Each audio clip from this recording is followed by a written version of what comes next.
É uma expressão muito comum nos nossos dias as pessoas se autoproclamarem filhos de Deus. Mas será que realmente todas as pessoas são filhos de Deus? E será que nós podemos descansar, sabemos colocar diante de Deus a nossa ansiedade, sabendo que Ele é o nosso Pai? Vamos pegar por base o texto de Romanos, capítulo 8, versículos 15 e 16, que diz assim: porque não recebestes o espírito de escravidão, para outra vez estardes em temor, mas recebestes o espírito de adoção, pelo qual clamamos, Abba, Pai. O Espírito mesmo testifica com o nosso espírito que somos filhos de Deus. A Bíblia sugere que nós podemos ser filhos de alguns pais. Podemos ser filhos da iniquidade, filhos da soberba, filhos da ira, filhos da desobediência. Naturalmente, podemos ser filhos dos nossos pais biológicos, mas ela também diz que nós podemos ser filhos de Deus. O significado da palavra pai é nutridor, sustentador, aquele que alimenta. O filho, ele reflete o caráter do seu pai. Então, se outrora nós fomos filhos da ira, da desobediência, agora Deus nos chama para sermos filhos dele, para revelar o caráter dele através de nós. Então, se eu sou desobediente, logo eu já sei quem é meu pai. Mas se estamos em comunhão com Jesus Cristo, que é o Filho primogênito, então nós podemos dizer que Deus é o nosso Pai. Vamos estudar um pouquinho sobre esse Filho primogênito, a fim de aprender com ele. Quando uma família gera um filho, há uma grande preocupação: o enxoval, o quarto do bebê. Os pais se certificam que a criança tenha tudo de melhor para a sua chegada. Há muita expectativa na chegada desse novo membro da família. Assim também havia uma grande expectativa quando Deus criou o homem. E em uma expressão de amor e de cuidado, Deus preparou aquilo que nós conhecemos como Jardim do Éden. Era o enxoval de Deus para o primeiro Adão. Em contrapartida, quando Jesus Cristo, o Filho de Deus, veio a este mundo, o enxoval que os homens prepararam para o Filho de Deus foi uma manjedoura. Mas espera aí, quem disse que Jesus Cristo é o Filho de Deus? Quando alguém começa a contar uma biografia, as primeiras palavras são importantes. Há muito peso nas primeiras palavras de um livro, de um discurso, de uma biografia. E imagine você que o Espírito Santo havia inspirado todo o Antigo Testamento e agora ele vai começar a inspirar o Novo Testamento. E por onde ele começa? Ele começa pelo livro de Marcos. E o que será que o Espírito Santo disse no primeiro versículo do primeiro capítulo do primeiro livro do Novo Testamento? Marcos 1, versículo 1 diz assim: princípio do Evangelho de Jesus Cristo, Filho de Deus. É o Espírito Santo quem sela Jesus Cristo como sendo o Filho de Deus. E ele faz isso no primeiro versículo do Novo Testamento, porque todo o propósito do Novo Testamento é para que Deus revele o caráter de Filho em nós. Deus se apresenta como Pai. A obra realizada por Jesus jamais será totalmente compreendida por nós. Porque se por um lado o Espírito Santo o coloca como Filho de Deus, muitas vezes Jesus refere-se a si mesmo como Filho do homem.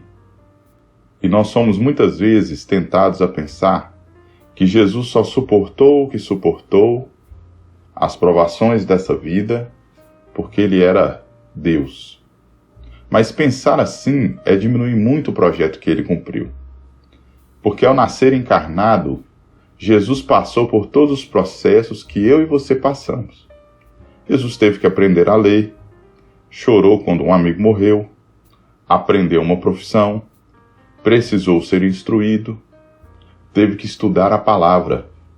E foi pelo estudo da palavra, semelhantemente ao que nós estamos fazendo agora, é que Jesus descobriu que tinha uma dupla paternidade.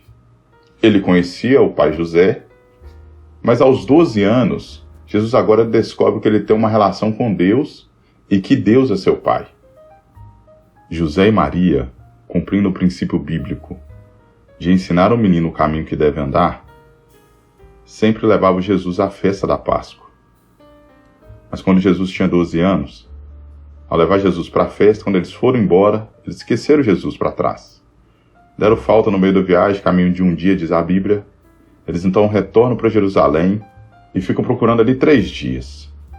E quando encontram com Jesus, Jesus estava no templo, conversando sobre a palavra com os doutores. Isso causou uma surpresa no sentido de maravilha, uma surpresa boa. E sua mãe pergunta assim: Filho, por que fizeste assim conosco? Eis que teu pai e eu, ansiosos, te procurávamos. Ela estava falando do pai José. E como que eu sei disso? O pai aí no versículo, você pode ver aqui na tela, está com P minúsculo. Mas a resposta de Jesus foi uma resposta maravilhosa, que revela que ele, naquele momento, encontrou uma dupla paternidade. Ele descobriu que Deus era o seu pai. E ele responde assim: Por que é que me procuráveis? Não sabeis que me convém tratar dos negócios do meu pai? E o pai aqui que ele cita é o Pai Celestial. E como que eu sei disso? Por um detalhe gramático do Espírito Santo. O pai está com P maiúsculo. Jesus, naquela hora, naquele momento, Jesus descobriu que tinha um Pai Celestial. E que a sua relação com ele era a relação mais importante da sua vida. Isso não significa que ele deveria desprezar o pai José. Muito pelo contrário. Olha o que os versículos posteriores dizem. E desceu com eles, ou seja, Jesus desceu com José e com Maria, e foi para Nazaré. E era-lhes sujeito, no sentido de que era obediente. E a sua mãe guardava no coração todas essas coisas. Jesus obedecia sim, honrava seus pais José e Maria, mas ele agora precisaria crescer não só em graça com os homens, mas ele precisaria crescer em graça com Deus. E o versículo 52 diz exatamente isso. E crescia Jesus em sabedoria e em estatura, e em graça para com Deus e os homens. A relação mais importante de Jesus é a relação mais importante que eu e você podemos ter na vida, que é ter Deus como nosso Pai Celestial. Este Jesus, sendo Deus, se submete a um corpo limitado para nos mostrar como nós devemos viver, para mostrar o caminho que nós devemos seguir. Tudo que ele pensou, como ele agiu, é para mostrar como pensamos e como devemos agir, para que sejamos considerados filhos de Deus. Existem muitas áreas na minha vida que eu estou tranquilo com Deus. Eu deixo Deus me nutrir. De maneira muito calma, eu fico em paz, eu entrego o controle para Deus. Mas às vezes, há áreas na minha vida que eu entro em conflito com Deus. E esses conflitos se manifestam muitas vezes na ansiedade, a preocupação quanto ao futuro. O seu filho, ele te pergunta se você vai colocar comida na mesa? Não. Ele sabe que você vai colocar comida na mesa. E muitas vezes, as nossas orações são relacionadas a este assunto. Nós nos preocupamos com o que haveremos de comer ou o que haveremos de vestir. Muitas vezes, um homem que se esforça pela sua congregação, se esforça pela sua família, procura seguir os princípios bíblicos, de repente se vê em situações embaraçosas, em sociedades embaraçosas, se imerge em negócios embaraçosos. Por que isso acontece? Porque enquanto em determinadas áreas ele deixa Deus controlar, Deus ser o seu pai, muitas vezes quando se trata dos negócios, ele está inseguro quanto ao futuro. Há muitas áreas da nossa vida que nós descansamos no Senhor como Pai, mas ainda há áreas da nossa vida que nós necessitamos de aprender a sermos como filhos, como quem depende do Pai o tempo todo. Muitos anos depois, João Batista pregava o batismo do arrependimento. E Jesus se submete àquele batismo. Jesus era superior a João Batista. Ele não tinha pecado para que se arrependesse. Mas ele se sujeita e se humilha. A sua primeira atitude era de se humilhar. Não fosse assim, ele não seria sangue propício a nós. E o que ele ouviu do Pai naquele momento, quando ele foi batizado? O texto diz assim: E sendo Jesus batizado, saiu logo da água. E eis que se lhe abriram os céus, e viu o Espírito de Deus descendo como pomba e vindo sobre ele. E eis que uma voz do céu dizia: Este é o meu Filho amado, em quem tenho prazer. Ele ouviu basicamente 4 coisas. Ele é meu, ele é filho, ele é amado e nele eu tenho prazer. Que Deus possa dizer isso de cada um de nós. Que Deus mude as nossas condutas, as nossas palavras, as nossas ações. E que, principalmente, que Ele nos ensine a ser filhos dele. Jesus desce às águas para ensinar um fundamento a mim e a você como filhos de Deus. O novo nascimento. Quando nascemos, nós somos filhos da carne, do sangue, do varão. Nós somos muitas vezes, ao decorrer da nossa vida, filhos da ira, filhos da desobediência. Mas quando nós nos batizamos, nós estamos selando, nós estamos testemunhando de um novo nascimento. E nesse novo nascimento, em Jesus, o Espírito Santo repousa em forma de uma pomba. Jesus iria para o deserto após esse batismo, mas ele iria conduzido pelo Espírito Santo.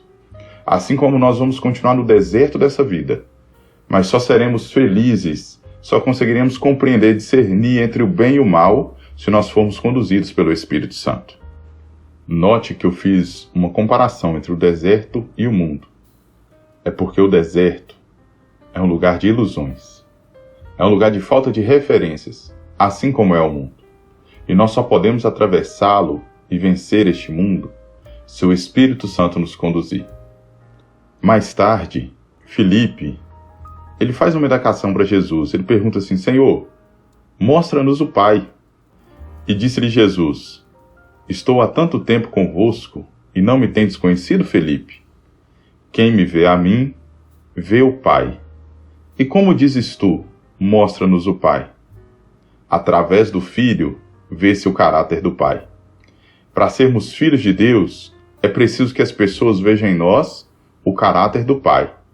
E só existe uma forma: nascer de novo. O texto base dessa lição é um trecho da carta que Paulo escreveu aos Romanos. Quando você quer estudar uma carta, é muito importante entender qual é a cultura dos destinatários daquela carta. Os destinatários eram os romanos. E Paulo usa linguagens, expressões durante a carta que os romanos conseguiam entender muito bem. Nesse texto que nós usamos, em que Paulo diz que nós não recebemos o espírito de escravidão para outra vez estar em temor, mas nós recebemos o espírito de adoção, Paulo estava de forma cirúrgica, colocando expressões que os romanos entendiam muito bem.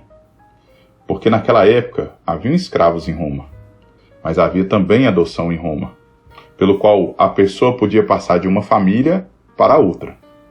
E isso era feito de forma mais séria por causa de algo muito interessante no direito. Chamava pátrio poder. O pátrio poder, ele dizia o seguinte, que o pai, ele tinha poder total e absoluto sobre os seus filhos. Não importava quão velhos esses filhos eram, o pai detinha inclusive o poder da vida e da morte sobre o seu filho. Então, quando alguém ia adotar um filho, ia adotar nem que fosse um escravo e trazer para sua família, era feito da seguinte maneira em Roma. Primeiramente, eram reunidos ali o juiz, 7 testemunhas, e era feita uma compra simbólica por moedas, para evidenciar que não haveria outro resgate, e que a adoção era definitiva. E o que acontecia a partir daquele momento com a vida daquele filho? Toda a sua vida, todos os seus atos, eles eram cancelados. Se ele possuía direito à herança na família antiga, ele perdia. Mas também se tinha débitos, dívidas, todas eram canceladas. Isso era feito de tal forma que o ato da adoção era considerado um novo nascimento. O lema era exatamente esse: uma nova pessoa em uma vida totalmente nova. Era a passagem total de uma família para outra, em toda a sua plenitude. Pense comigo por um instante. De qual família Adão pertencia quando foi criado? E quando ele pecou, ele foi adotado por qual família? Graças a Cristo, nós fazemos o caminho inverso de Adão. A Bíblia diz que nós estávamos mortos nos nossos delitos e pecados, porque o salário do pecado é a morte. Quais eram as heranças que nós tínhamos quando nós vivíamos no pecado, na desobediência, como filhos da ira e filhos da perdição? Nós sabemos as heranças que estavam sobre nós. Nós sabemos aquilo que nós íamos colher. Mas quando nós passamos para a família de Deus, quando nós aceitamos o sacrifício de Jesus e somos considerados filhos de Deus, a Bíblia vai dizer, não sou eu que estou dizendo, é a Bíblia que vai dizer, que nenhuma condenação há para aquele que está em Cristo Jesus. Às vezes, a nossa família nos acusa, os nossos amigos nos acusam, aquelas pessoas que estão ao nosso redor nos acusam. Às vezes, até mesmo a nossa consciência nos acusa. Mas é a Bíblia que está garantindo que nenhuma condenação há para aquele que está em Cristo Jesus. Nós tivemos agora uma transformação de vida. Nós participávamos de uma família e agora estamos em outra família, a qual somos considerados filhos de Deus. E quais são as heranças que estão sobre nós? Quais são as dívidas que Deus tem? Nenhuma. Pelo contrário, Jesus disse que na casa do Pai há muitas moradas e que Ele iria nos preparar lugar. E talvez você vai dizer assim, mas o que acontece quando eu errar daqui para frente e quando eu falhar? Saiba que o Senhor, através do Espírito Santo, vai testificar no seu coração quando você estiver errado. E Ele também vai nos corrigir, porque o Senhor corrige aquele que Ele ama e açoita a qualquer que tenha por filho. Mas se nós estamos sem disciplina e não aceitamos a correção do Senhor, então nós somos considerados bastardos e não filhos. Bastardos são filhos rejeitados. É o desviado. É aquele que peca hoje, peca amanhã, peca depois, ele sabe que está errado. O Espírito Santo testifica no coração dele. Ele sabe pelos ensinamentos dos pais que está errado, mas ele persiste no erro. Esse é o bastardo. Mas aquele que aceita a correção do Senhor, esse é filho. Você quer um instrumento concreto, fácil de saber se você é filho de Deus ou não? Está aqui um instrumento, uma forma de medir se você aceita a correção do Senhor. Porque, mais uma vez, como a Bíblia diz, o Senhor corrige todo aquele que Ele ama e açoita qualquer que recebe por filho. Mas a correção do Senhor não é simplesmente para causar dor, para trazer tristeza, não. No primeiro momento parece que é tristeza, mas depois aqueles que se deixam exercitar pela correção de Deus, eles percebem que aquela correção produziu um fruto pacífico de justiça. Se você é do bem, querido, o mal não serve para você. Se você é filho de Deus, o mal não serve para você.